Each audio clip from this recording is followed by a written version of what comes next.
Hello, this review is for Honors Algebra 2. We're reviewing Algebra 1 topics, mainly the exponents and radicals, and then just a little bit after that.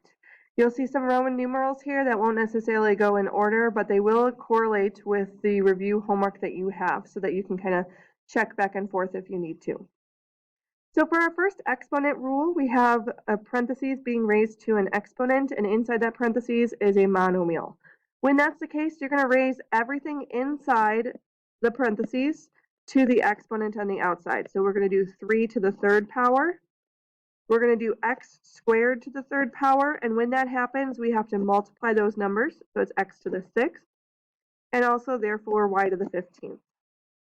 After you raise everything to the power, then you're going to simplify anything else that continues to simplify. In this case, the 3 to the third is 27x to the 6th, y to the 15th.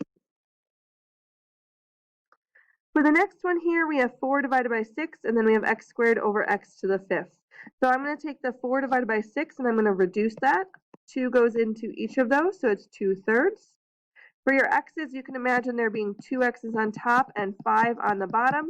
2 of them would cancel out. You would have 3 left behind, and they would be in the denominator.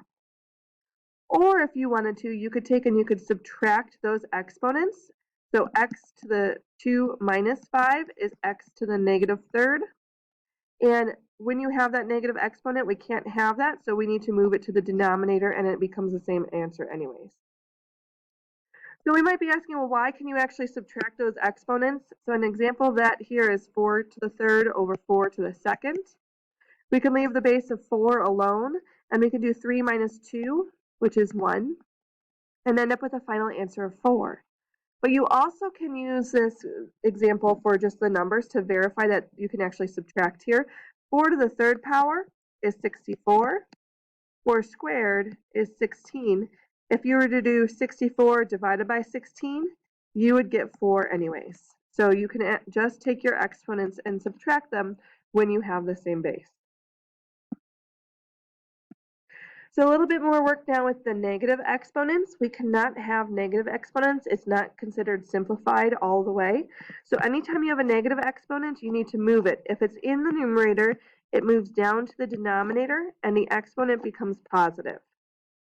If the negative exponent were in the denominator, so for example, if you had 1 over 6 to the negative first, or let's do negative second, it's already negative and it's in the denominator, so it would move up to the numerator and become positive, and then you would figure out what that equals.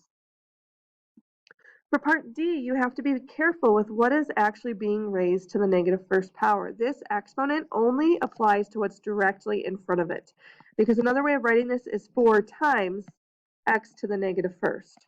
So the x has the negative exponent. That's the part that moves. The 4 stays in the numerator. So for this one, you would get 4 over x. E kind of combines some of those things, so we're going to raise everything in the parentheses to the power. As we're doing it, as a reminder, you multiply if it already has a power and is being raised to a power. Then, after you have raised everything to the power, you're going to take care of negative exponents. So y to the third stays in the numerator. 2 cubed and x cubed goes to the denominator. And then we simplify any numbers or variables with the same bases. So it's y to the third over 8x to the third. So F here, 4 to the 0, there was that special rule that anything to the 0 power equals 1. And so this is just a quick reminder of that. And you might be asking, why does that happen? So let's go back to this example of 4 squared divided by 4 squared. Well, if you were to look at this problem, 4 squared is 16. So we're really doing 16 divided by 16. When you divide anything by itself, it equals 1. So if you were to use the subtraction rule here, you could do 4 to the 2 minus 2, which is 4 to the 0, and that has to be equivalent to another way to write it. So it is 4 to the 0 power has to equal 1. Okay, so let's move on to a radical review. Now there's a couple different ways of doing this, so I'm going to show 2 different ways to do the square root of 24. The first one is using perfect squares. So if you see 24, you can think of 2 times 12, 3 times 8, or 4 times 6. If you think of it as 4 times 6, you could write it like this because you can look at this and say, hey, I know the square root of 4. The square root of 4 is 2, and I would have 6 left behind.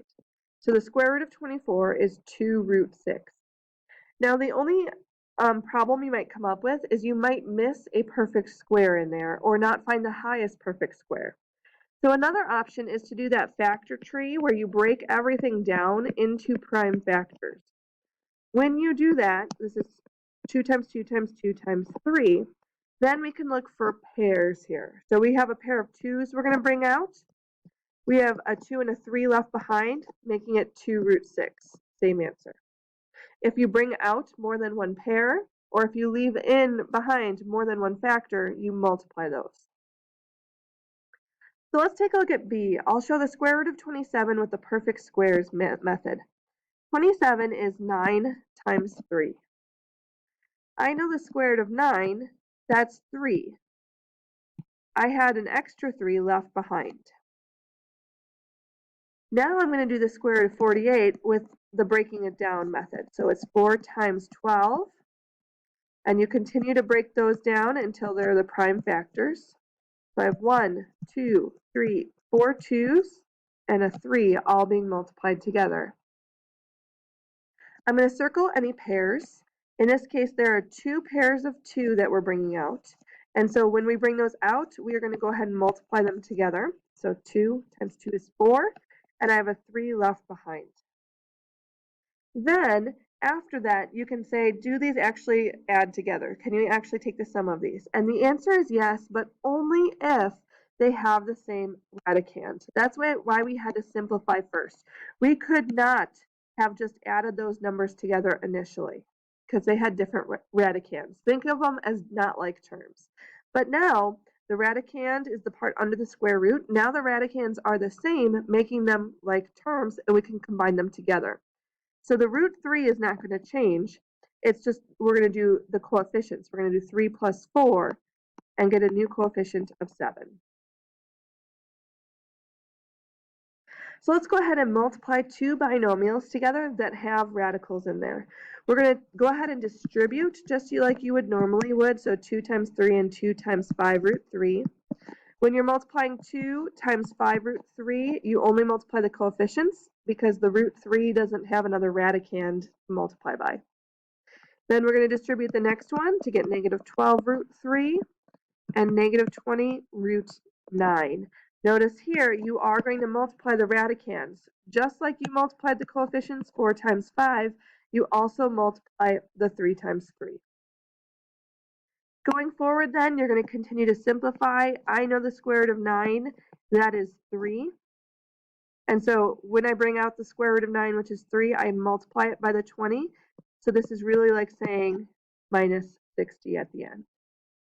So I can combine 6 and negative 60 to get negative 54. And I can combine 10 root 3 minus 12 root 3 to get negative 2 root 3.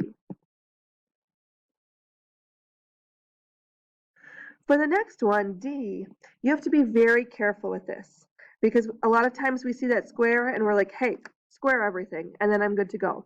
So for this one, you have to be careful because we cannot do 5 squared and 2 root 3 squared. We cannot do that. We will not get the right answer. The reason being, when you square something, you are technically multiplying it by itself. So let's write this as being multiplied by itself.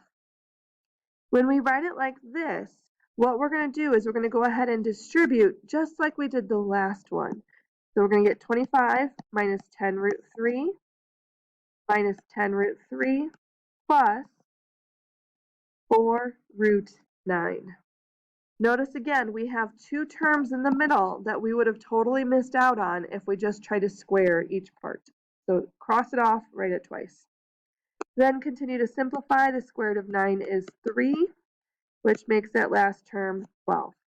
So I can combine 25 and 12 to get 37 minus 20 root 3. Last couple tidbits here. Simplifying algebraic expressions. This is just a reminder of a couple things.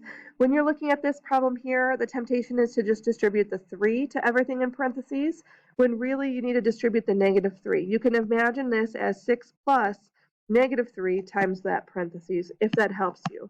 So we're going to go ahead and distribute -3 to everything. We're going to get 6 minus 6x plus 3y plus 4x. We're going to combine the x's together, and we're going to write this in standard form, which means you take the highest degree, and that goes first. In this case, the x's and the y's have a degree of 1. And then you're going to go alphabetically if there's any ties. So the x's come first, so -2x.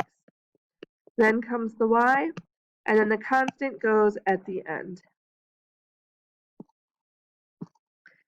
The last one is just a quick reminder of solving equations. Specifically, this one has that x squared we want to deal with.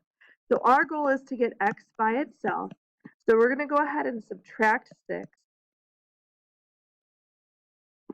We get 4x squared equals 196. We're going to divide by 4. And we're going to square root both sides. And you might be thinking, hey, x equals 7, that's great, which is good, but you only have half of the answers. Anytime you square root both sides, you need to remember that that will give you both a positive and a negative solution. So if you are the one square rooting both sides, you'll get plus or minus as your answer. So x equals 7, but x also equals -7, and you can always plug that in and double check that that is true. So thank you very much for listening. I hope this helped, and I will see you tomorrow.